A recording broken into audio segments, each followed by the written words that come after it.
State highway road ஃபேஸிங்கில் அமைஞ்சிருக்கிற ஒரு 4.5 acre லேண்டை பார்த்துடலாம். இந்த லேண்டு எங்கே லொக்கேட் ஆகிருக்குன்னா கிணத்துக்கடவுங்க. கிணத்துக்கடவு தாண்டி வந்தீங்கன்னா வடசித்தூர். சரிங்களா, வடசித்தூருக்கு ரொம்ப பக்கத்துலேயே இந்த 4 ஏக்கர் பூமி அமைஞ்சிருக்குது. இந்த 4 ஏக்கருக்கு ஸ்டேட் ஹைவே ரோடு ஃபேஸிங் பார்த்தீங்கன்னா 300 அடி வருமுங்க. அருமையான வாஸ்துக்கு அருமையாக இருக்குங்க. ஸ்கெட்சு வாஸ்துக்கு வருங்க. வடக்கு சரிவான பூமி.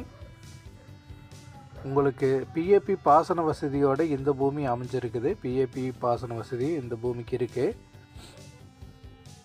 நல்லா பார்த்திங்கன்னா வடக்கு சரிவான பூமிங்க. உங்களுக்கு ஏறக்குறைய ஸ்கொயர் டைப்பில் வருங்க பூமி. இது பார்த்திங்கன்னா இண்டஸ்ட்ரியல் பண்ணுறதுக்கு ரொம்பவே அருமையான ஒரு இடம். அதுபோக பார்த்திங்கன்னா வடசித்தூர்லேருந்து ரொம்ப பக்கத்துலேயே அமைஞ்சிருக்குங்காட்டி சைட் பர்பஸ். சரிங்களா, சைட் போட்டிங்கன்னா கண்டிப்பாக உடனடியாக சேல் ஆகக்கூடிய வாய்ப்பு இருக்குது.